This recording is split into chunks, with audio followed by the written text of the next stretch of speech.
عیبوں کی ٹو پتہ ہے کیا ہے؟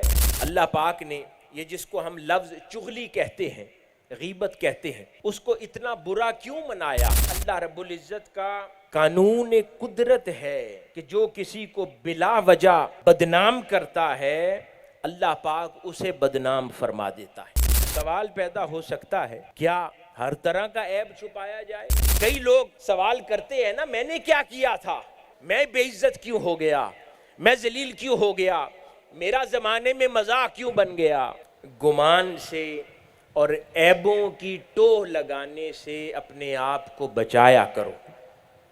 عیبوں کی ٹوہ پتہ ہے کیا ہے؟ جو ہم میں سے خال کوئی نہ کرتا ہو، باقی ہر کوئی کرتا ہے، اس سے متعلق غیبت بھی ہے۔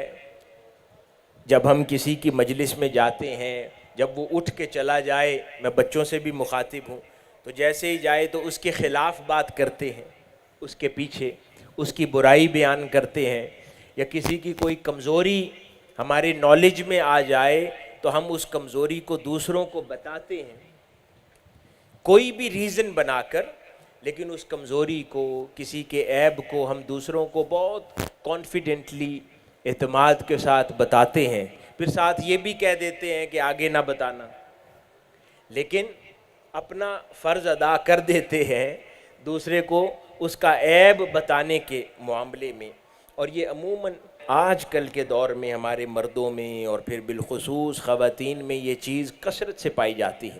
یعنی اب خصوصیت کا تو فرق نہیں رہ گیا، مردوں میں بھی اسی زور و شور سے یہ مسئلہ پایا جاتا ہے۔ یعنی جہاں گپ شپ ہوتی ہے وہاں پر یہی عیبوں کی ٹو ہوتی ہے، جہاں گپ شپ ہوتی ہے اس سے مراد غیبت ہوتی ہے، جہاں گپ شپ ہوتی ہے اس سے مراد ایک دوسرے کے بارے میں سنی سنائی ہوتی ہے کہ وہ فلاں کا قصہ، فلاں نے گھر بنایا، فلاں نے نیا لباس لیا، فلاں نے یوں میک اپ کیا ہوا تھا، فلاں نے ایسے جوتے پہنے ہوئے تھے، فلاں نے ایسا لباس پہنا ہوا تھا، اسکول میں اس کے یہ ہو گیا۔ یہ سب کچھ ہم کرتے ہیں یا نہیں کرتے؟ اس سے اللہ پاک منع فرما رہا ہے قرآن مجید میں، اور اللہ پاک نے فرمایا کہ ایسے گمان اور عیبوں کی ٹو ایک ایسا عمل ہے کہ اس پر آخرت میں سزا واجب ہو جاتی ہے۔ یعنی یہ کوئی نفلی درجے کا عمل نہیں ہے، اس کے اوپر سزا واجب ہو جاتی ہے اگر اس کے اوپر انسان احتیاط نہ برتے۔ اب یہ جو قرآن مجید میں ارشاد فرمایا جا رہا ہے، یہ در حقیقت توجہ مبذول کروائی جا رہی ہے ستر پوشی کی طرف۔ ستر کسے کہتے ہیں؟ ستر کا مطلب ہے چھپایا ہوا، اور اللہ رب العزت کے اسماء الحسنہ میں سے اس کا ایک صفاتی نام ستار بھی ہے۔ کیا کہتے ہیں ہم اللہ کو؟ کہ اللہ پاک ستار العیوب ہے، کہ اللہ پاک گناہوں اور عیبوں کو بہت چھپانے والا ہے، ان کا تذکرہ فرمانے والا نہیں ہے۔ تو اللہ پاک نے یہ اپنی شان بیان کی ہے، اور یہی حکم وہ اپنی مخلوق کو دیتا ہے، اپنے بندوں کو دیتا ہے کہ میں بھی ستار ہوں، لوگوں کے عیبوں کو، کمزوریوں کو چھپاتا ہوں۔ اے ایمان والو، اے مجھ پر ایمان رکھنے والو، تم بھی لوگوں کے عیبوں کو اسی طرح چھپایا کرو، ان کو آشکار نہ کیا کرو، لوگوں کے بارے میں اچھے گمان رکھا کرو، ان کے بارے میں بدگمانی نہ کیا کرو۔ یہ اللہ پاک ارشاد فرما رہا ہے۔ اب اس قرآن مجید کی آیت پر ذرا غور کیجئے تو اس میں دو اہم نکتے بیان ہو رہے ہیں۔ ایک نکتہ جس چیز سے اللہ پاک منع فرما رہا ہے وہ یہ کہ اللہ پاک فرما رہا ہے لوگوں کے عیبوں کو جاننے کی جستجو میں نہ رہا کرو، لوگوں کے عیبوں کو جاننے کی کوشش نہ کیا کرو۔ ایک یہ حکم ارشاد فرما رہا ہے، اور دوسری بات جو اللہ پاک اسی آیت مبارکہ کے ذریعے ارشاد فرما رہا ہے، اور وہ یہ فرما رہا ہے کہ لوگوں کے عیبوں کو پہلے تو جاننے کی کوشش نہ کرو، اور اگر تمہارے علم میں آ جائیں تو ان کو اچھالا مت کرو، ان کو پھر پھیلایا نہ کرو، ان کی پردہ پوشی کر لیا کرو، ان کو چھپا لیا کرو، کیونکہ اللہ بھی یہی کرتا ہے۔ اللہ رب العزت کی سنت بھی یہی ہے، وہ لوگوں کے عیبوں کو چھپاتا ہے۔ اللہ پاک نے یہ جس کو ہم لفظ چغلی کہتے ہیں، غیبت کہتے ہیں، اس کو اتنا برا کیوں منایا؟ کیونکہ غیبت اور چغلی کے اندر بھی بنیادی طور پر لوگوں کے عیبوں کو اچھالے جانا پایا جاتا ہے، لوگوں کے عیبوں کی ٹوہ لگانا پایا جاتا ہے۔ اس وجہ سے غیبت اور چغلی کو بھی برا مانا جاتا ہے۔ اسی آیت مبارکہ کی تفسیر بیان کرتے ہوئے مختلف مفسرین بیان فرماتے ہیں کہ یہ اللہ رب العزت کا قانون قدرت ہے کہ جو کسی کو بلا وجہ بدنام کرتا ہے اللہ پاک اسے بدنام فرما دیتا ہے۔ یہ اللہ پاک کا قانون ہے۔ آقا علیہ الصلوۃ والسلام کی حدیث مبارکہ ہے، ذرا غور سے سنیے۔ آقا علیہ الصلوۃ والسلام نے ارشاد فرمایا کہ جس نے کسی مسلمان کی پردہ پوشی کی تو اللہ تعالیٰ دنیا اور آخرت میں اس کی پردہ پوشی فرمائے گا۔ یہ صحیح مسلم شریف میں حدیث شریف روایت ہوئی۔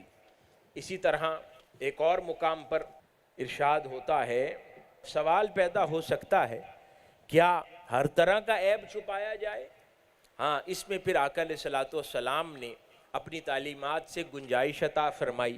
ہاں، کسی کی ایسی خبر مل جائے جس سے اللہ کے دین کو نقصان ہونا ہے، اپنی ذات کو نہیں، مطلب کسی کے عمل سے اللہ کے دین کو نقصان ہو سکتا ہے، یعنی جیسے کوئی جاسوس ہوتا ہے، کوئی ملک کے لیے سازش کرتا ہے، اللہ کے دین کے لیے کوئی سازش کرتا ہے، کوئی تحریک کے لیے سازش کر رہا ہے، تحریک کو نقصان پہنچانے کی کوشش کر رہا ہے، یعنی بڑے پیمانے پر کسی کے لیے قتل کا منصوبہ بنا رہا ہے، یعنی اس قسم کے اگر عیب یا کسی کو مالی نقصان پہنچانے کا منصوبہ بنا رہا ہے تو اس طرح کی خبر لوگوں میں عیاں کرنے کی بجائے جس سے متعلق ہے اس کو بتا دی جائے تو اس کو پھر عیبوں کو پردہ اٹھانا نہیں کہلائے گا، یعنی یہ ایک صحیح کام شمار ہوگا۔ لیکن اس کے علاوہ اگر کسی کی بدخوئی، کسی کے بارے میں بری بات، اس کے اخلاق کے بارے میں بری بات، اس کے مال، اسباب، کاروبار، گھر بار کے بارے میں بری بات ہو اور اس آدمی سے اس کا کنسرن بھی نہ ہو، بس مجلس میں بیٹھے اس کے بارے میں بات کرتے چلے جائیں، تو یہ وہ بات ہے جس کے بارے میں قرآن مجید میں اللہ پاک منع فرما رہا ہے کہ اس کام سے باز آ جاؤ۔ اسی طرح امام طبرانی نقل کرتے ہیں ایک اور حدیث مبارکہ، آقا علیہ الصلوۃ والسلام نے ارشاد فرمایا، حضرت ابو سعید خدری رضی اللہ تعالی عنہ روایت کرتے ہیں کہ جو شخص اپنے مومن بھائی کے عیبوں کو دیکھ کر چھپا لیتا ہے تو اللہ اسے بدلے میں جنت عطا فرمائے گا، یعنی عیبوں کو چھپانے کی قیمت جنت کے سوا کچھ نہیں ہے۔ جو شخص اپنی زندگی کا معمول بنا لے کہ وہ لوگوں کے عیبوں پہ پردہ ڈال دیتا ہے، ایسے عیب جو اس کے ذاتی ہیں اور اس سے معاشرے کو نقصان نہیں پہنچتا تو اس پر پردہ ڈال لیتا ہے، تو اللہ پاک فرماتا ہے کہ اس عمل کی قیمت سوائے جنت کے اور کچھ نہیں ہے۔ یہ عمل قیمتی ہے۔ اسی طرح سنن ابن ماجہ میں حضرت عبداللہ بن عباس رضی اللہ تعالی عنہ سے روایت ایک اور حدیث مبارکہ ہے کہ آقا علیہ الصلوۃ والسلام نے ارشاد فرمایا، جو کسی دوسرے کی پردہ پوشی کرتا ہے اللہ قیامت کے دن اس کے عیبوں اور گناہوں کو چھپا لے گا۔ سبحان، جو دنیا میں کسی کے عیبوں کو چھپائے گا اللہ پاک قیامت کے روز اس کے عیبوں کو چھپا لے گا۔ ذرا غور سے سنیے، بڑی غور طلب بات ہے۔ اللہ پاک نے فرمایا کہ جو لوگوں کے عیبوں کو چھپائے گا قیامت کے دن اللہ پاک اس کے عیبوں کو چھپائے گا، اور جو شخص لوگوں کا پردہ اٹھائے گا، لوگوں کے پردہ چاک کرے گا، لوگوں کے عیبوں کو اچھالے گا، اللہ پاک اس کو گھر بیٹھے ذلیل و رسوا فرما دے گا۔ جو آدمی دنیا میں لوگوں کے عیب اجاگر کرتا ہے اور لوگوں کے عیبوں کی جستجو کرتا ہے، اللہ پاک فرما رہا ہے حدیث مبارکہ میں کہ اللہ پاک گھر بیٹھے ہوئے اس نے کچھ نہ کیا ہوگا اس کو ذلیل و رسوا فرما دے گا۔ کئی لوگ سوال کرتے ہیں نا، میں نے کیا کیا تھا، میں بے عزت کیوں ہو گیا، میں ذلیل کیوں ہو گیا، میرا زمانے میں مذاق کیوں بن گیا، میری جگ ہسائی کیوں ہو گئی؟ تو اس کو ذرا اپنے ماضی میں جھانک کر دیکھنا چاہیے کہ اس نے کب کسی کی عیب جوئی کی تھی، اس نے کب کسی کے عیبوں کی جستجو کی تھی، کسی کے مسائل کی ٹو لگائی تھی، اور کہاں کہاں کس کو بدنام کیا تھا۔ اللہ پاک فرماتا ہے وہ گھر بیٹھا ہوگا، اسے خبر بھی نہ ہوگی، اور اللہ پاک اسے ذلیل و رسوا فرما دے گا۔ یہ کتنی خطرناک اور خوف دلانے والا امر ہے کہ اگر انسان اس عمل میں مبتلا ہو جائے تو اس کی اپنی عزت بھی محفوظ نہیں رہتی، اس سے باخبر رہنا چاہیے۔ اسی طرح ایک اور حدیث مبارکہ ہے، آقا علیہ الصلوۃ والسلام نے ارشاد فرمایا اگر تم لوگوں کی پوشیدہ باتوں کے پیچھے پڑو گے تو تم ان میں فساد پیدا کر دو گے، اور قریب ہے کہ تم فساد یا فساد سے ملتے جلتے حالات پیدا کر